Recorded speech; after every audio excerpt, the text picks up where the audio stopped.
You're listening to Potato Pasta, the best stories from the internet narrated by a human. The following prompt was written by ZShredder31. The Dark Forest hypothesis is correct. There are many civilizations that exist in the universe, but keep silent in fear of the hunters in the woods. So, instead of hiding in fear, why not become an anglerfish? Perhaps I am a coward for being glad that I cannot see you. Perhaps I am selfish for part of me wishing that I could.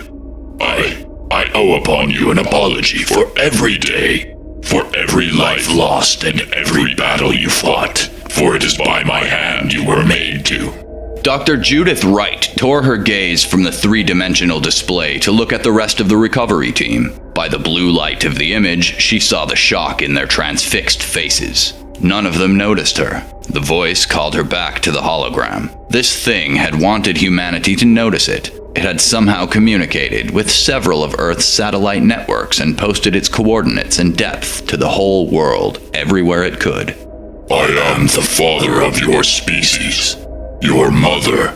The creature depicted appeared human, with ebon skin and long curly hair, but there was something she couldn't place about him. Was he too symmetrical? Was there some feature missing or present that shouldn't be?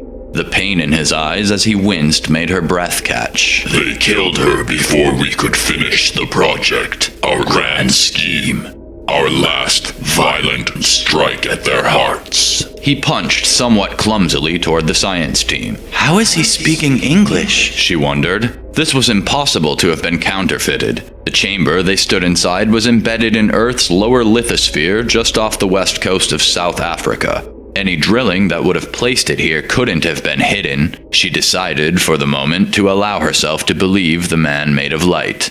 I have never been especially good at explanations. I ramble. She always told me I did. That was why she was the professor who taught and I was the researcher. He smiled sadly, then snorted. I'm doing it now, too. Then he straightened his back and closed his eyes for a moment.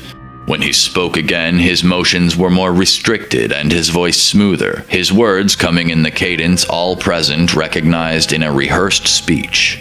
I am the last member of the human species as we were. I am a geneticist possessed of a causal calculator program that has allowed me to chart the course of my people's successor species. You will be much like we were, but harder, more competitive, more ruthless, greedy.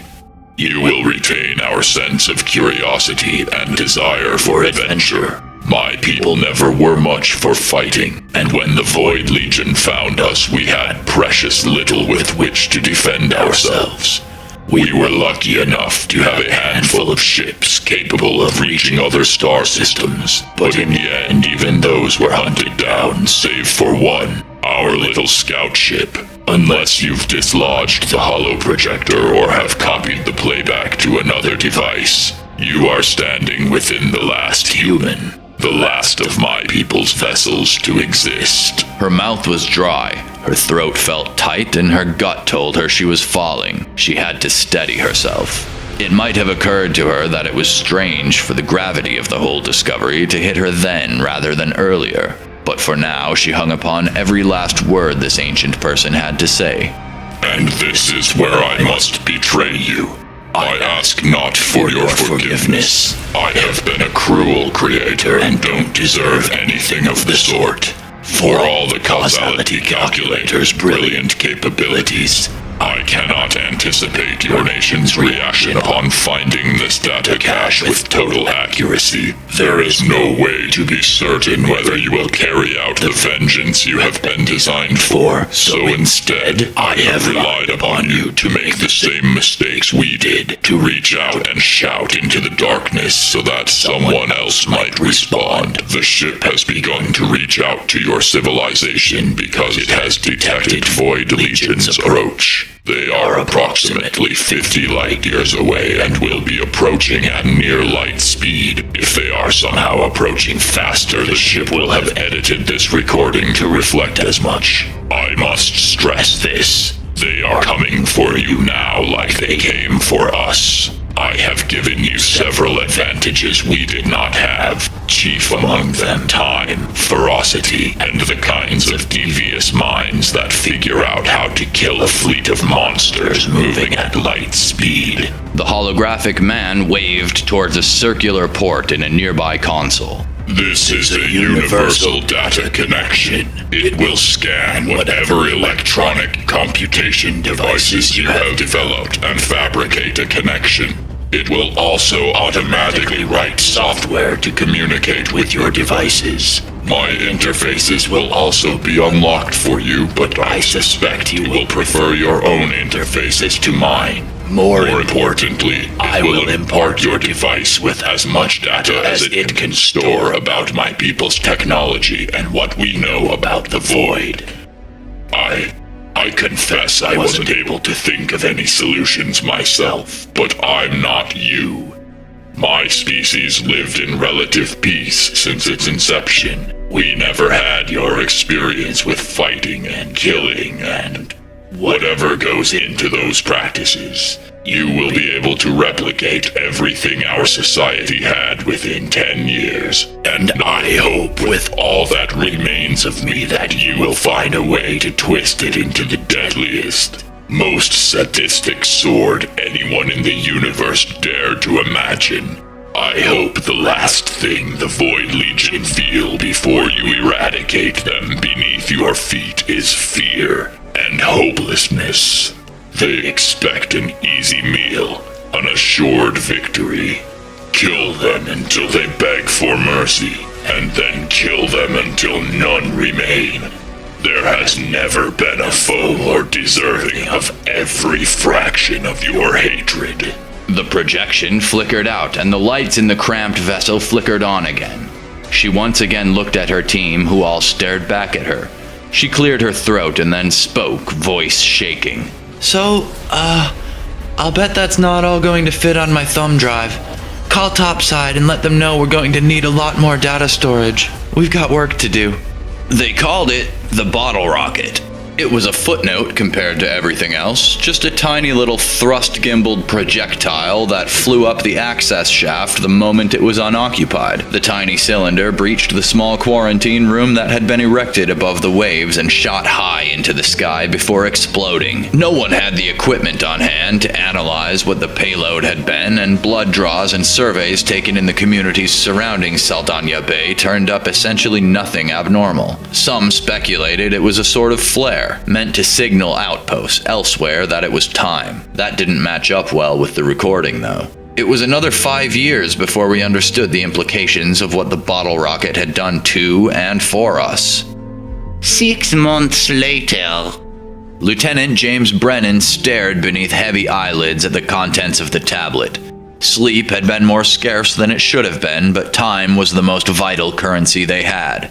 None would spend it lightly. Especially not Anthony Joshi, a contractor from one of the many technology startups that had launched on the heels of the message. Anthony was somewhat of a hybrid historian and engineer, and he led a team of men and women like him, some specializing more than others. The bespectacled man cleared his throat and scratched a patch of wispy black hair above his ear. You see? I see that as still 0300, Joshi, the lieutenant grumbled, and I'm not sure what I'm looking for. No guns! Brennan shook his head. What do you mean, no guns? You said they had tech that could take them within spitting distance of light speed, and were working on folding space. True, but they never once developed a gun. Black powder, sure. Smokeless powder, definitely. Guns? Not even once. So what about the laser tech? Utility for cutting materials and fabrication. Plasma projection? Research purposes. He glanced at his notes. Something about magnetic field testing. And the rail guns? Magnetic launching systems, actually, meant to send their earlier ships into orbit sustainably. So they never thought to point them at each other. Sir, the farthest they got with projectile weapons was the bow. Once they became an agrarian society, they relied on animals bred and slaughtered for meat. What about repelling invaders? Not a thing. Never occurred to them. Either this data is finely curated or they just never had a war like we did. Brennan sighed. That's insane. You've seen the message? We're meant to be more hostile than they ever were. Still. They were silent a moment before the lieutenant spoke again. So, do we have any data on how these things work against the Legion? A little. They did repurpose some of the tech in their final days, but their targeting systems were specifically calibrated to avoid collisions. They didn't have many hits. But they did have some. Yes. Effect on target? Joshi leaned over and flicked the tablet, bringing up an image of a jet black spacecraft. It resembled a sea urchin more than anything else. Footage suggested that their maneuvering thrusters were at the tips of each prong. When the playback started, both men watched the ship, roughly the size of an aircraft carrier, drift about with concerning maneuverability, despite being in atmosphere and hardly aerodynamic. Then, suddenly, a streak of vapor simply appeared in the air before and behind it. Debris blasted out the aft of the ship, followed by billowing smoke and roaring flames. Good. Terrifyingly good, when they work. Well, that's something at least. Thank you, Dr. Joshi. Just Sir, I never got my doctorate. Right, sorry. I'll send a report of this to my superiors and mention your team made the discovery. Thank you, Lieutenant. The portly man let out a breath. Brennan could feel the relief from a few feet away. Thank you, Project Lead. He nodded, handing Joshi his tablet back. The man smiled and then turned to leave the office. He stopped at the door. Lieutenant. Yes, Mr. Joshi. There's something else. The chaplain is freaking out. Brennan felt tired again. I can't really blame him. This is hard to fit into his cosmology. Or mine, for that matter. Yeah, but this is different. Joshi scrolled through a few images before nodding. I just think you should have a heads up. We found our first footage of what some of the Legion look like outside their ships. He flipped the tablet to face Brennan. The lieutenant leaned in and squinted his eyes. What? Oh, no fucking way. Upon the screen shone a spine-covered creature with bright red flesh. Its face had skin stretched thin round its skull, and its eyes were dark as pitch. An elongated snout parted in a fierce snarl revealed rows upon rows of razor-sharp teeth, and long curled horns sprouted from the side of its head and twisted backward. Jesus Christ. Nah, Chaplin was thinking a good ways south of him. So much was embedded in us that we had no way of knowing. Dragons, demons, vile creatures that seemed to infiltrate religion after religion as villains. We thought it was simply culture exchange, but now we knew better. Of the things the Father took from us, not all were weaknesses. Some were simply strengths that needed to be withheld until we were ready. It's strange to think that we would ever need to be ready for peace with our kind, but then we look back to our forebears. Clever is the man who sharpens his steel, for he is ready when the monster bears down upon his door. 5 years post-message. She felt him enter the room before he spoke. There was an ethereal sensation there, like she could hear the trepidation in his tongue, like a taut string as he formulated the words. Feel the worry in his mind like ice in her stomach, as he wondered something. She did not know his thoughts, but she could guess. It was the question that most every human had asked at least once since the pandemic. Will we even survive to battle the invaders? It was a moot question, but he didn't know that, and most people didn't either. The plan was never to meet them at all. All of human history built upon itself to make a clear, deeply important lesson in warfare. Fair fights are for suckers. And if they were to trust Father and murder this obsidian fleet, they would do so as precisely and suddenly as they could manage. Inflicting suffering for justice might feel good, but it was the thought of a bereaved man, and he could be forgiven for his vindictive inclinations as such. The questions now were, how do we kill them before they know that we can? And do we have enough years left before the tumors kill us all? There was a silver lining in all of this, she supposed. It was no longer a secret what the bottle rocket had spread into their atmosphere. A highly contagious retrovirus. Apparently, the singular betrayal by Father was not sufficient as a motivator. He seemed to think they required additional pressure to achieve his timetable. Dr. Wright? She heard him ask, feeling his confusion like a static field emanating from him. The hallucinations were interesting at the very least. Her mind was beginning to associate emotions she deciphered with sensations. She had gotten very good at recognizing her husband's feelings and addressing them effectively because of it. Perhaps she should report that. Dr. Wright? He reached out, his earth-toned hand nearly touching her shoulder. He wore a powder blue button-up shirt and some pale slacks. A little cross and wheel pin on his shoulder proclaimed quietly that he was an Elthurinist Christian, a denomination that had found workable conditions between one of old humanity's faiths, called Elthurin, and Christianity. There were a couple of others like it, and each major world faith had more than a few sects that did likewise with their long-lost religions. She blinked free of her musings and looked to him. I'm sorry, Dr. Ahau. I've just been, thinking. He nodded his bald head and managed a chuckle. Haven't we all? What news, Doctor? She asked, watching him for cues. Ahau frowned and looked down at her charts. She didn't pick up any nervous tells, but he did appear unsettled. She couldn't pin it to deception, though. It didn't feel the same. They've stopped growing. He held up a tablet with 2 pages open. One a scan from a week ago and another from moments ago. Mostly they've just gotten more. He waved his hand as he searched for a word. Defined? Defined how? They've wrinkled up some, and look at this. He minimized the first set of windows and pointed at a paused video that showed the twin bean-shaped masses near the front of her skull. When he tapped the screen, the tumors flashed with light, first like a sleeve of white sliding over its surface, but then it split into many little arcs following different complex pathways. It pulsed again, then again as the video continued.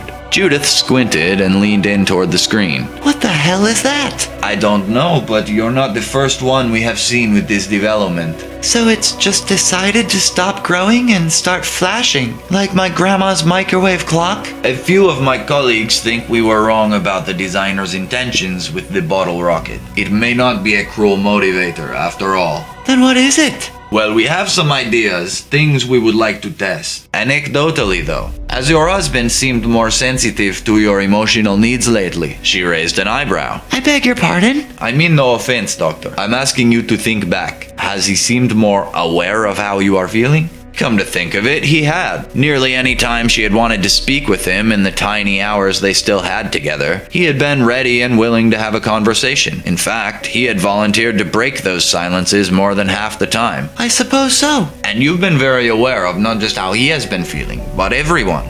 I've become a lot more observant than I was before, yeah. I've had a lot of time to reflect. She offered. Yes, but we've hardly met and come from different cultures. There are some constants, but my body language is different enough from yours that you should be getting misreads here and there. But you aren't. Instead, you're feeling things. Little pauses, pinpricks, drafts, and the like, and you simply know what someone else is feeling. Yeah, remote empathy. Hacks have been claiming they've had it since we found out it's what kept ancient humans from fighting each other. It was one of the things that kept them from fighting each other, but yes, I think it's coming back. How? She felt a thrum of electricity and realized the man was excited. He had wanted her to ask that question. She didn't see the harm in humoring him. We don't know for certain, but the infection the bottle rocket spread doesn't seem to be the sort of cancer plague we think it is. Its mutations are uniform for all of us, and they're making organs that work. Some findings have even reported existing cancer just, he flexed his fingers for a moment,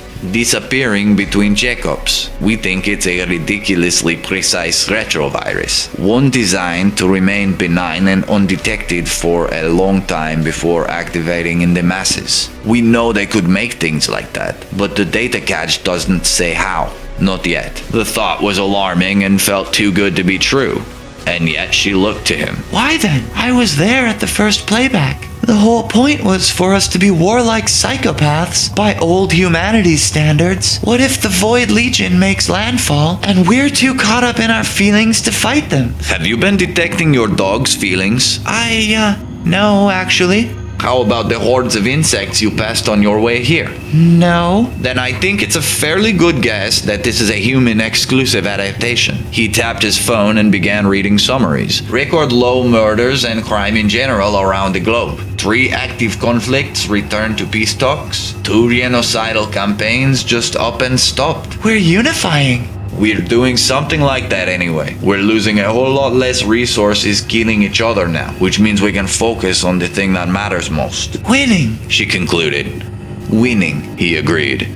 And so, having been forged in the fires of adversity, our steel was finally quenched in the oil of empathy. It would be a lie to say that humans would never again turn a sword to their fellows, but in the face of the unmaker of our makers, all of our grudges paled.